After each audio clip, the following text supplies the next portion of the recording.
Welcome back, students. In this section, we have to discuss about the dimensions, dimension formula, and the dimensional analysis and its practical application. What are the practical applications of this dimensional analysis? Okay. Then, what is mean by these dimensions of a physical quantity?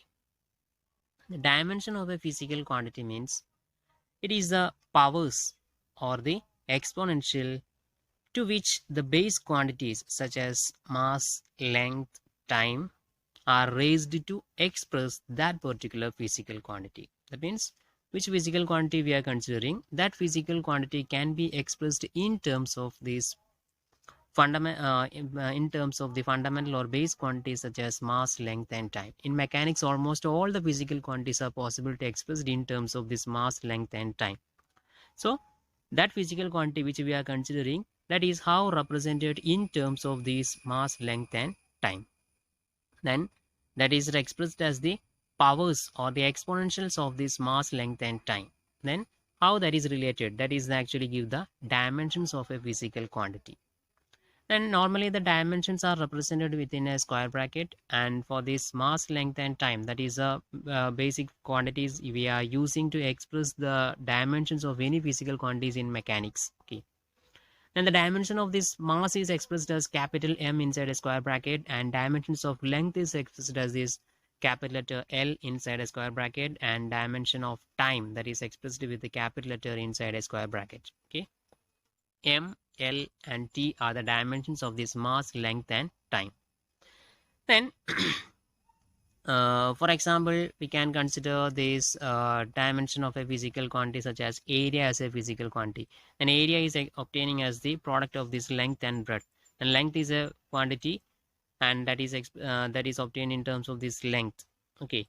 Then capital L is the dimension of that length, and breadth is also a length, and the dimension of that one is also capital letter L. So the dimension of this area becomes L into L, that means L square or L raised to 2. That is, the area is expressed as the power of or exponential of the base quantity length, L raised to 2. That is the dimension of this area. And if you are considering volume, then length into breadth into height, then becomes what becomes L raised to 3.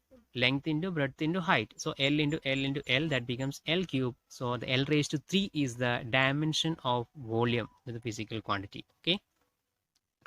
Then next we have to consider what is a dimensional formula and dimensional equation. A dimensional formula and the dimensional equation means, a dimensional formula means that is an expression. It is an expression shows how and which of the base quantity, how and which of the base quantities are represent the dimension of that physical quantity which we are considering. That means the dimension formula of a physical quantity means it is an expression that gives how and which of the base quantities represent the dimension of the corresponding physical quantity which we are considering. Okay, that is a dimensional formula. For example, if you are considering the physical quantity, suppose we are considering the fundamental quantity length, then normally in mechanics MLT, that is mass, length, and time, are used to represent almost all the physical quantity. So when we are writing the dimensional formula of this length, we are just representing it as M, there is no mass term in that length, M raised to 0. Then L, that is the dimension of length, and length is the dimension, length is expressing via, so L raised to 1. It is not necessary to represent it as L raised to 1, simply L. Then there is no time factor in this length, so T raised to 0. And the dimension formula of this length we can express it as inside a square bracket M raised to 0, L raised to 1, T raised to 0. And the same way, if you are considering mass, then in that one only the mass term is there is no length and there is no time factor. So the dimension formula of this mass we are considering it is M raised to 1 or M, L raised to 0, and a T raised to 0. The same way, if you are considering time, it becomes there is only a time factor, no length factor, and no mass factor. So it becomes M raised to 0, L raised to 0, and T raised to 1, or simply T. Okay. Then other than this fundamental quantity, if you are considering any other physical quantity, suppose we are considering the quantity velocity. Velocity means it is distance displacement divided by time, or the unit is meter per second. So meter per second means meter, that is a that is a length factor, meter per second, and second is a time factor. So two fundamental quantities are there, which are length and time. And here meter per second, length by time. So L raised to 1 and T raised to minus 1. There is no mass factor, so m raised to 0. So the dimensional formula of velocity means m raised to 0, L raised to 1, T raised to minus 1. In this format, any physical quantity's dimensional formula we can write. And another one, suppose we are considering the same one, acceleration as a physical quantity. Then if you are considering the acceleration, then acceleration unit is meter per second square. Here also there is no mass factor. A length factor is the meter per second square. And time factor is also there. It is the power as they raised by 2. The power is 2. Okay. Then the dimensional formula of acceleration becomes m raised to 0, L raised to 1 or L, then T raised to minus 2 meter per second square. So T raised to minus 2. That is the dimensional formula of acceleration. M raised to 0, L raised to 1, T raised to minus 2. Okay. Then another example, if you are considering volume. Volume we can express it as what? Volume means only meter cube is a unit. There is no mass factor, there is no time factor, only length factor is there. So m raised to 0, L raised to 3, L cube, L raised to 3. Then T raised to 0. There is no time factor and there is no mass factor, only length factor, and that is raised by the power as the 3. Okay. Then another one we can consider this force, another physical quantity. And force means it is what becomes force equal to another equation we can use for F equal to ma. That means mass into acceleration. So the unit becomes what? Kilogram meter per second square. Kilogram meter per second square. Force equal to mass into acceleration. Mass kilogram and acceleration meter per second square. Kilogram meter per second square is a unit of force. Then the dimensional formula becomes kilogram, that is a mass factor, then meter, that is a length factor, per second square, that is a time factor. Here three quantities also existing. So mass m, capital M, then meter per second square, kilogram, that represent the mass, then meter per second square, then meter represent the length factor, so capital L, then per second square, that represents the time factor, that is T raised to minus 2. So the dimensional formula of force equal to m raised to 1, L raised to 1, T raised to minus 2 inside a square bracket. That is the dimensional formula of force. Okay.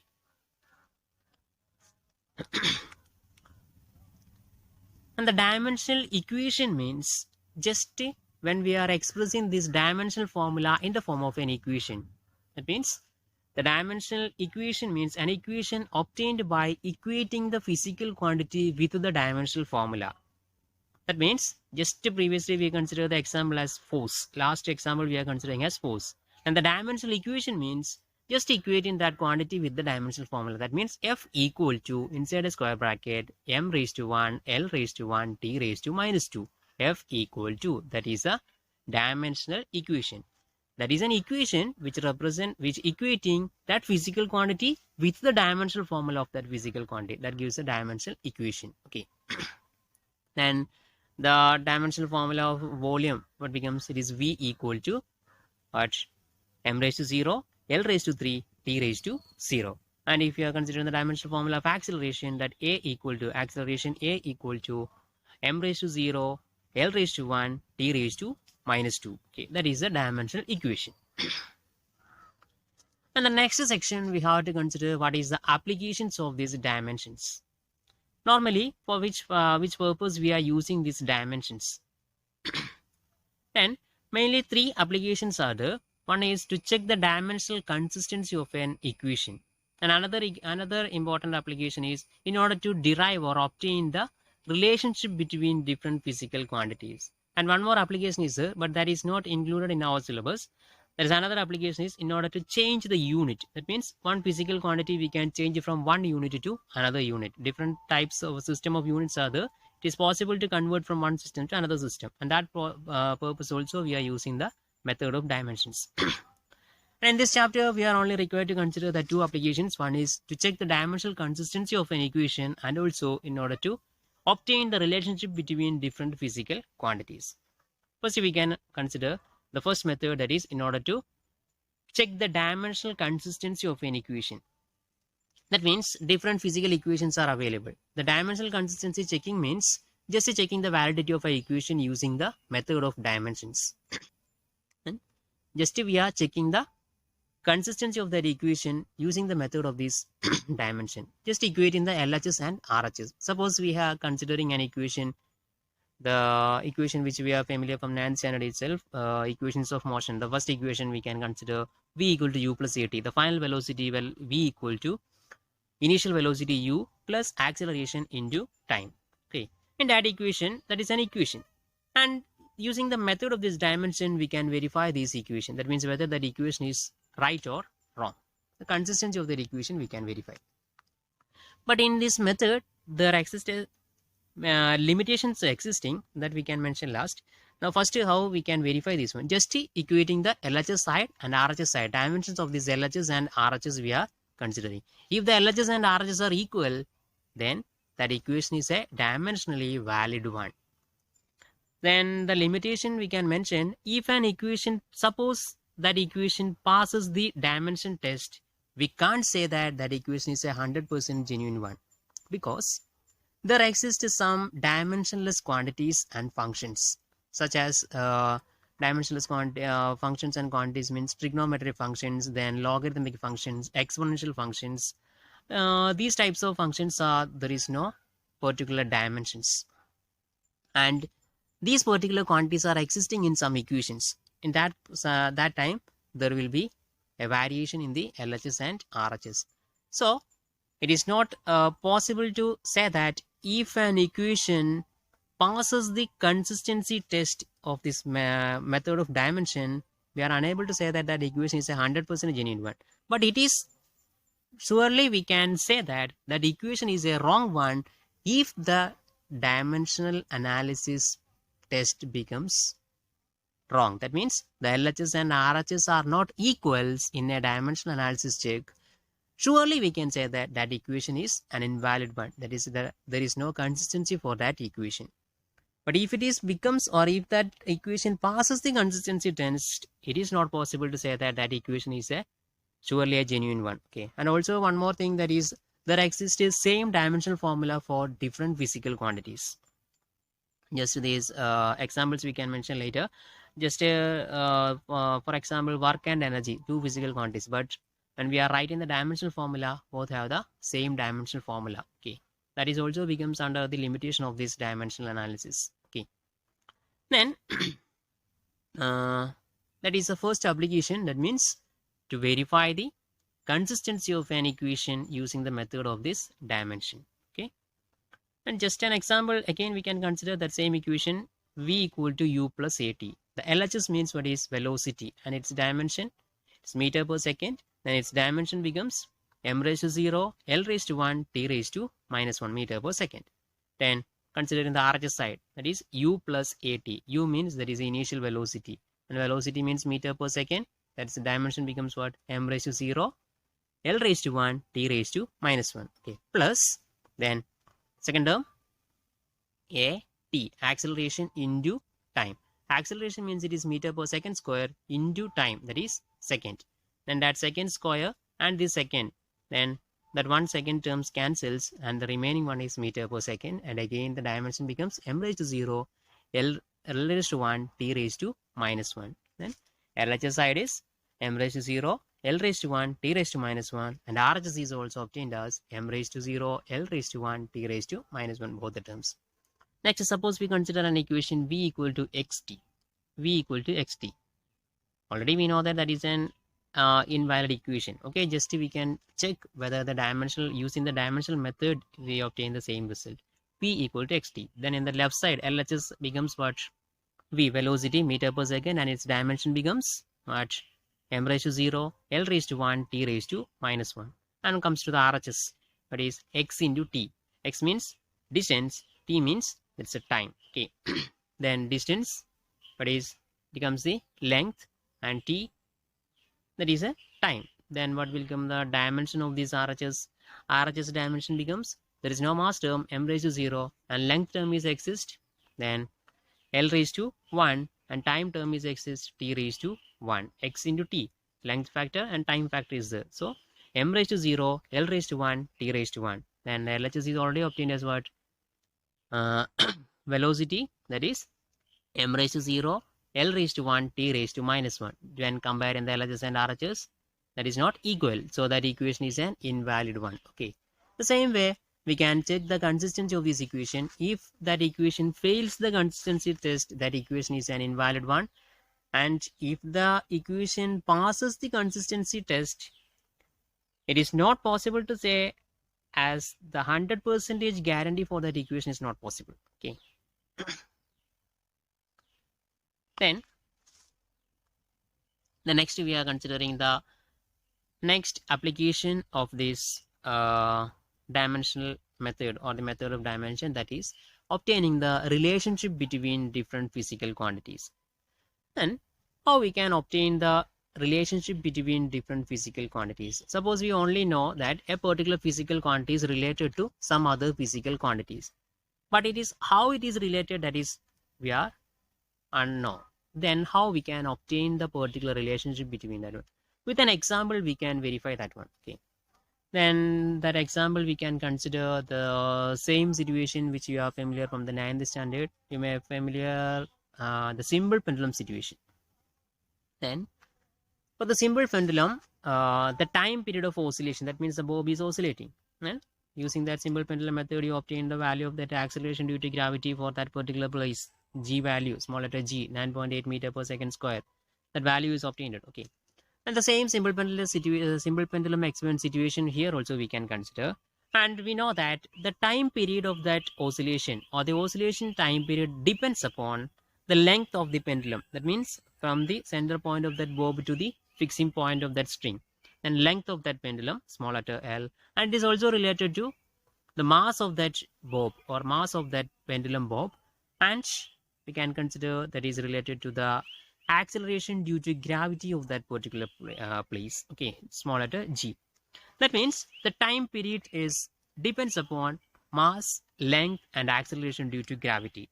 That means the t, the time period is normally represented with the capital letter T. Okay, the t is depending upon mass of that bob, small letter m, length of the simple pendulum, small letter L, and a acceleration due to gravity, small letter g. But how it is related, that is unknown. Okay, so just we are imagine that the time is, that is a time period capital T related to small letter L, small letter m, and small letter g. Okay, then just replacing the proportionality symbol or that proportionality symbol with an equal to sign, then we have to introduce a constant of proportionality. Okay, so we can write just as capital T equal to K into LMG, but there exists some factors also, that L is not directly proportional to T and G is not directly proportional to T, and also the M is not directly proportional to G. We have no idea that the time period is not the time period is how related to the length and how related to mass and how related to the acceleration due to gravity. So just we are imagine that that is related with that term with a particular factor. If it is directly proportional, then that factor becomes 1. If it is related to square, then that factor becomes 2. If it is related to cube, then that becomes 3. And if it is becomes 1 by, then it becomes minus 1, then 1 by square, then it becomes raised to minus 2, that order. So just we are imagine that the time is equal to K and L raised to A, M raised to B, and G raised to C, where this A, B, C values are already mentioned that if it is directly proportional, that A, B, C terms becomes 1. And if they are directly proportional to the squares, then that A, B, C terms becomes 2. And if it is proportional to cube, then that A, B, C terms becomes 3. Then if it is 1 by, then that A, B, C terms are or inversely proportional, then that A, B, C terms may be minus 1. And if it is 1 by square of that particular term, then that A, B, C values maybe becomes raised to minus, that is its value becomes minus 2. Okay, A, B, C values may be minus 2. That we have to obtain. Okay, and now we just formulate an equation, that is capital T equal to K into L raised to A, M raised to B, and G raised to C. Okay, and now apply the method of dimension. That means now considering the dimensional formula of the LHS and RHS. Okay. After formulating that equation, now we are considering the dimensions of these LHS and dimensions of the RHS. Okay.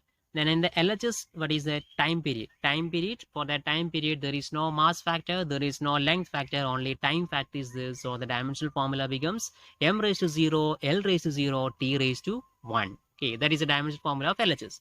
And comes to the RHS side. What is in the RHS side?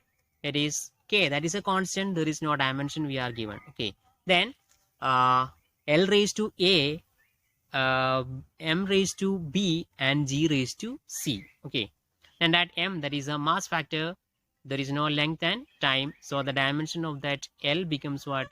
M raised to 0, L raised to 1, T raised to 0, whole raised to A, because L raised to A is already written, so this dimensions whole raised to A, and into next term is what? Mass raised to B. Then for mass, the dimension becomes what? Only mass factor, there is no length factor, there is no time factor, so the dimension becomes m raised to 1, L raised to 0, T raised to 0, whole raised to B. Okay, then the third one into what? Next term is G, that is G means acceleration due to gravity, so the dimension becomes the dimension of acceleration, that is unit is meter per second square, there is no mass factor, length factor is there, time factor is there, and the powers, when we are representing it as the dimensional formula, it is m raised to 0, L raised to 1, T raised to minus 2, and whole raised to C. Okay, G raised to C, so the dimension of G raised to C.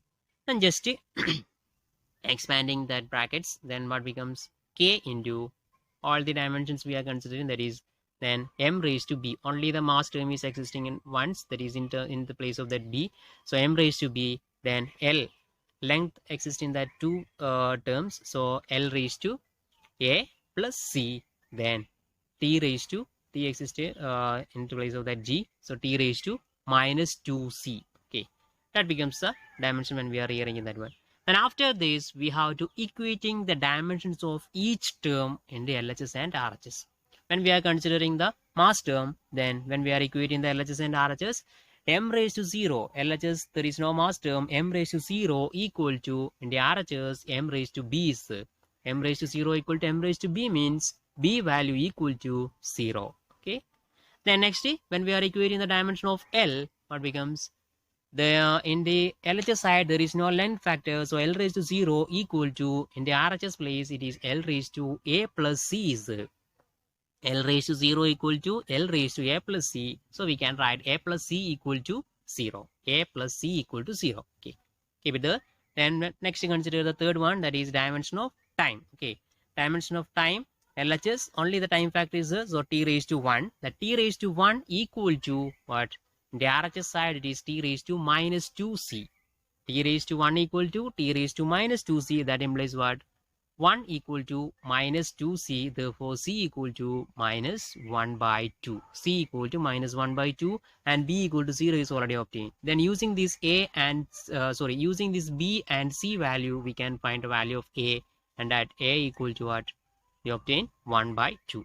So now we obtain the values of this A, B and C. That means the powers of length term, mass term and acceleration due to gravity terms are obtained, and just to substitute in that values, we obtain the equation as capital letter T equal to K into L raised to 1 by 2, M raised to 0 and G raised to minus 1 by 2. A, B, C values are substituted, then we obtain L raised to 1 by 2, M raised to 0, G raised to minus 1 by 2. K is a constant term that keep itself. Okay. Then again we are rewriting that one, that is T equal to K into L raised to 1 by 2 means that is root L. Then m raised to 0 means no term is there, so m raised to 0 means it is 1. Then next is G raised to minus 1 by 2. G raised to minus 1 by 2 means it is 1 by root G. So again, just rearranging that one, the T equal to K into root of L divided by root G. That means root of L by G. Okay. T equal to time period of that simple pendulum, T equal to K into root of L by G, a constant term into root of L by G. Then you familiar that equation, the time period of a simple pendulum capital T equal to 2 pi into root of L by G. That means the 2 pi is a constant. That constant is what here we represent with the K. Okay. Then that is the method of obtaining the relationship between different physical quantities with the help of these dimensions. Then one more method is there, but that is not included in our syllabus. That is the conversion of system of units from one system of units to another system of units. If a physical quantity need to change, then we can use the method of this dimension. Okay. Then anyhow, these dimensions are these kind of applications. There exist certain limitations. Just two limitations we are already mentioned that, and again here we are just mentioning about that one. That is, dimensionless quantities cannot be determined using this method of dimensions. Dimensionless quantities, we already mentioned that there exist certain dimensionless quantities such as trigonometric functions, then logarithmic functions, exponential functions. These functions have no dimensions, so that particular term existing equations are not possible to obtain. Another limitation existing is that is already mentioned that same dimensional formula existing for different physical quantities. Okay. Same dimensional formula existing for different equation or different physical quantities. Okay. For example, we can consider the work energy, then surface energy and energy, then surface tension, then surface energy, surface tension, force constant. These terms have the same dimensions. Then this force and thrust have the same. Then work, torque, energy, these forms are the same dimensional formulas. Okay. And another limitations we can say that it is unable to derive the expressions involving more than one terms. Okay, that means addition or subtraction, that particular one more terms, more than 2 or 3 terms are existing in a particular equation or a particular relationship. It is not possible to obtain that relationship using the method of dimensions. If it is only the product and quotient they are related, then in that format easily we can obtain the equations or relationship between the physical quantities. Okay. These are the certain limitations of these dimensions or the dimensional method of analysis. Okay. Then just we can mention 4 points related to these dimensions. One is the dimensional constant. Dimensional constants means that these are the physical quantities whose values are constant. From the definition, from the name itself, there is dimensional constant. That means their values are constant and they have a particular dimensional formula also. Okay, there exist a particular dimensions and their values are always constant. For example, velocity of light in vacuum, that value is a constant one, and that velocity, that term is a velocity, and that velocity has a particular dimension. That is what meter per second is a unit, so dimension becomes m raised to 0, l raised to 1, t raised to -1. Okay. Then another one, that is a universal gas constant, that is also a constant value and that has a particular dimension, that is always same dimension. Then universal gravitational constant, capital G, that is also the equation F equal to Gmm divided by, or Gm1 m2 divided by r square. Okay, in that equation the universal gravitational constant, that value is also having a particular dimension and that dimension remains the same.